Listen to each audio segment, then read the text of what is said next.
साथियों, मैं अपने YouTube चैनल योगा तंत्र एंड हेल्थ में योग पर चर्चा करूंगा। आजकल लोगों का योग के प्रति झुकाव बहुत अधिक बढ़ गया है।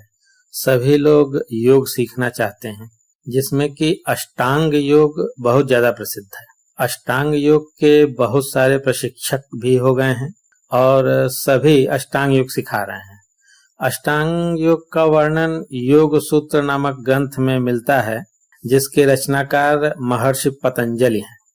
इसलिए मैं अपने चैनल में योग सूत्र नामक श्रृंखला डालने जा रहा हूं, जिसमें मैं योग सूत्र ग्रंथ के सभी सूत्रों और उनके अर्थ को बताने का प्रयास करूंगा। यदि मेरे इस प्रयास से आपके ज्ञान में थोड़ी सी भी वृद्धि होती है तो मेरे लिए यह बहुत बड़ी उपलब्धि होगी। यदि मेरा यह प्रयास आप लोगों को पसंद आता है तो कृपया कमेंट में लिखिए, जिससे कि मैं आगे और भी वीडियो बना सकूं।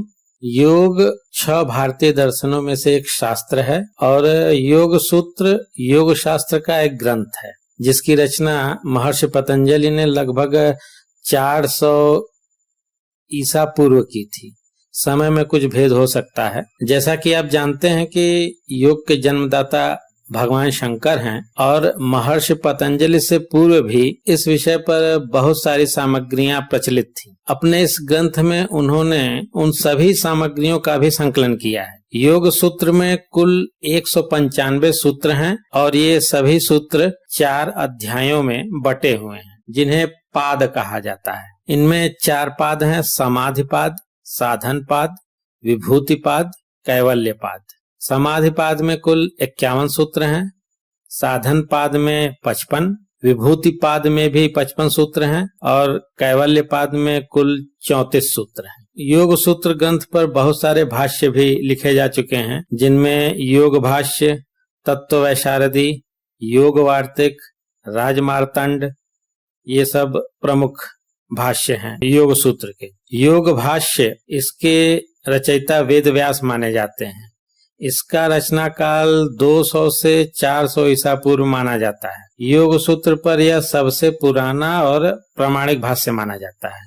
तत्ववैशारदी यह वाचस्पति मिश्र का प्रमुख ग्रंथ माना जाता है। इस ग्रंथ में उन्होंने योग सूत्र और योग भाष्य दोनों पर ही अपनी व्याख्या दी है। तत्ववैशारदी का रचना काल 841 ईस्वी में माना जाता है। योग वार्तिक एवं योग स्तर संग्रह यह रचना विज्ञान भिक्षु की है।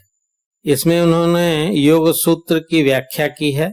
इसका रचना काल 16वीं शताब्दी में था। राजमार्तंड यह ग्रंथ राजा भोज द्वारा लिखित है। इसका रचना काल 1075 से 1110 विक्रम संवत के बीच का माना जाता है। योग मणि प्रभा रमानंद सरस्वती द्वारा लिखित यह पुस्तक लगभग 16वीं शताब्दी की है। योग सूत्र की लोकप्रियता इतनी ज्यादा है कि इसका लगभग सभी भारतीय भाषाओं में और विश्व की कई अन्य भाषाओं में अनुवाद किया जा चुका है। महर्षि पतंजलि ने योग के अतिरिक्त व्याकरण, आयुर्वेद आदि कई विषयों पर ग्रंथ लिखे हैं, लेकिन यहाँ हम सिर्फ योग सूत्र की ही बात करेंगे। महर्षि पतंजलि को हमेशा 7 सांपों के सिर वाले आधे आदमी और आधे सांप के रूप में दिखाया जाता है। नागनाथ, अहितापति, गोणिका पुत्र आदि नाम से भी इनको जाना जाता है। महर्षि पतंजलि ऋषि अत्रि और अनुसुईया के पुत्र थे। उन्हें अनंत का अवतार भी माना जाता है। एक कथा के अनुसार भगवान विष्णु शिव का नृत्य देखना चाहते थे, इसलिए आदिशेष नृत्य सीखना चाहते थे ताकि वह अपने भगवान को प्रसन्न कर सकें। जब यह बात भगवान विष्णु जी को पता चली तो उन्होंने आदिशेष को आशीर्वाद दिया और कहा कि भगवान शिव उनकी भक्ति के लिए उन्हें आशीर्वाद देंगे। वह जन्म लेंगे ताकि नृत्य कला का नेतृत्व कर सकें और मानव जाति का कल्याण कर सकें। उसी समय एक महिला गोणिका, जो कि एक योगिनी भी थी, योग्य पुत्र की कामना के साथ एक अंजुलि जल लेकर तपस्या कर रही थी। तभी उसे एक छोटा सांप अपने हाथों में घूमता दिखा, जो मानव स्वरूप में बदल गया। वह सांप स्वयं आदिशेष थे, जिन्होंने पतंजलि के रूप में जन्म लिया था। समाधिपाद पहला सूत्र है अथ योगानुशासनम। बहुत ही छोटा सूत्र है। इस सूत्र में जो अथ शब्द है इसका अर्थ है आरंभ करना, शुरुआत करना, प्रारंभ करना, यानी अब शुरू करते हैं योग का अनुशासन।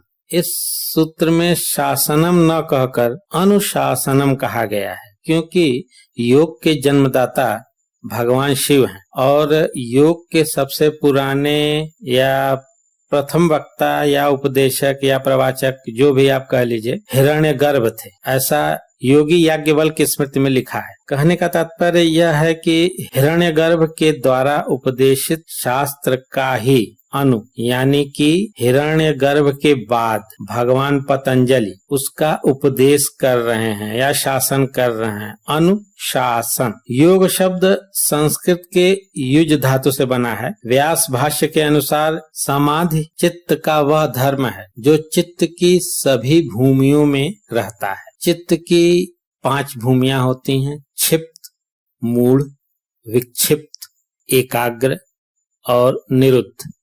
ये चित्त की भूमियां हैं। एकाग्र चित्त यानी एक विषय पर, एक जगह पर संलग्न, जिस समय पर आप जो काम कर रहे हो उसी में लीन, केंद्रित, एक तान, उसी कार्य की वृत्तियों के प्रवाह वाला चित्त। यहाँ बाकी के भूमियों के विस्तार की आवश्यकता नहीं है, क्योंकि ये सूत्र जो है आधे वाक्य का सूत्र है।